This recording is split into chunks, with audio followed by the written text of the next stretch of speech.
नमस्कार दोस्तों, विजयादशमी के इस पावन पर्व पर आप सभी को हार्दिक शुभकामनाएं। आज का जो त्यौहार है वो बुराई पर अच्छाई की जीत है। तो ऐसी कुछ बुराइयां जो कहीं ना कहीं हम लोगों ने अपने शरीर में भी पाल के रखी हैं, इसको समझना बहुत ज़रूरी है। क्योंकि आयुर्वेद में सबसे पहले हमारे अष्टांग जो हमारी संहिता है अष्टांग हृदय, उसमें सबसे पहले जो सूत्र बताया गया है, आइए उसको समझते हैं।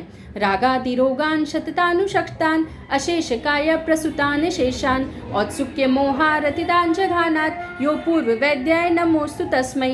तो इस श्लोक में सबसे पहला शब्द है वो है रागादि रोग।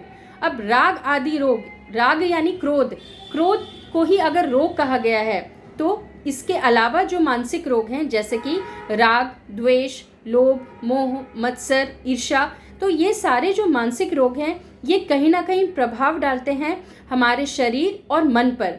और शरीर और मन पर जब इसका प्रभाव पड़ता है तो उससे उत्पन्न होते हैं औत्सुक्य यानी उत्सुकता, किसी भी चीज़ के लिए उत्सुकता, एक्साइटमेंट पैदा होता है।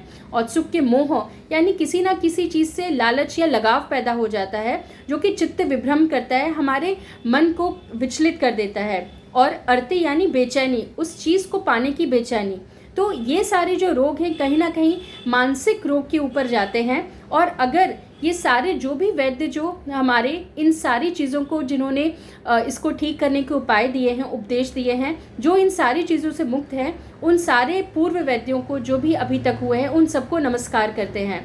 तो रागादि रोग का अर्थात अगर हम बात करें तो आयुर्वेद में कुछ धारणीय वेग बताए गए हैं और कुछ अधारणीय वेग बताए गए हैं।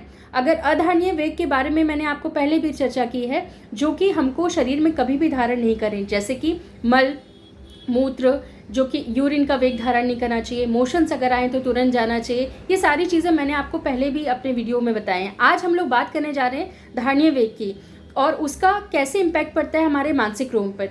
धारणीय वेग जो आयुर्वेद में बताए गए हैं उसमें लोभ, शोक, भय, क्रोध, ईर्ष्या, अतिराग, किसी चीज़ से बहुत ज़्यादा प्रेम होना, किसी का अहंकार करना, या और ऐसे ही वाणी से कुछ चीज़ें जो बोली जाती हैं, जैसे बहुत ज़्यादा कठोर वचन बोलना, झूठ बोलना, शारीरिक रूप से जो चीज़ें होती है जिसमें हिंसा आती है, चोरी आती है, तो ऐसे बहुत सारी। परंतु अगर हम मानसिक के रूप में बात करते हैं तो कहीं ना कहीं क्रोध, लोभ, ये जो छोटी छोटी चीज़ें हैं जो कहीं ना कहीं हम लोग सोचते हैं कि ये बहुत छोटी हैं, परंतु आगे चलकर कभी कभी ये सारी चीज़ें मानसिक रोगों तक भी पहुँच जाती हैं। किसी भी चीज़ के लिए लगातार मोह होना, आसक्ति होना, ये कहीं ना कहीं हमारे शरीर में एक, हमारे मन में एक चंचलता पैदा करती है, एक्साइटमेंट पैदा करती है। और एक बार अगर वो एक्साइटमेंट पैदा हो जाता है तो उससे हमको उसको पाने की इच्छा हो जाती है, और जिसको पाने के लिए हम कंटिन्यूसली उसके बारे में सोचते रहते हैं, और इसी के बाद क्रोध उत्पन्न होता है। और क्रोध अगर उत्पन्न हो जाता है तो फिर हमारी जो सोचने विचारने की क्षमता होती है वो ख़त्म हो जाती है।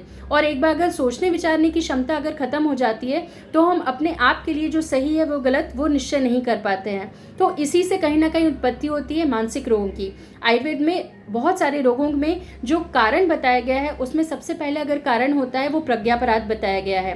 प्रज्ञापराध का मतलब होता है बुद्धि, हमारी बुद्धि, स्मृति और धैर्य के अगर विचलित हो जाता है तो इसके कारण अगर हम जानबूझकर जो ऐसे कार्य करते हैं और आहार विहार करते हैं जो हम जानते हैं कि हमारे शरीर के लिए गलत है, परंतु फिर भी हम उसका उपयोग करते हैं। जैसे कि लोगों को पता होता है कि हमारे लिए कोई भी अगर तम्बाकू है या शराब है, ये ऐसी सारी चीज़ें हमारे शरीर के लिए सही नहीं है, लेकिन लोग फिर भी उसको लेते हैं। तो ये कहीं ना कहीं प्रज्ञापराध है जो लोग जानबूझकर करते हैं। तो आयुर्वेद में इन चीज़ों को अगर हम देखें तो ये रोग बताए गए हैं, और इन सारी चीज़ों को रोकना तुरंत बहुत ज़रूरी होता है, अन्यथा ये आगे चल के मानसिक रोगों का कारण बन सकते हैं। तो इसलिए आइए हमारे शरीर में उत्पन्न होने वाले ये छोटे छोटे जो भी लक्षण हैं जो मानसिक रोगों की तरफ जा सकते हैं, उनको हम आज इस दशहरे के दिन उसको तुरंत ख़त्म करें। और जो भी हमारी हम दूसरों से अपेक्षाएं रखते हैं, आज हम सबसे पहले अपनी अपेक्षाएं पूरी करें।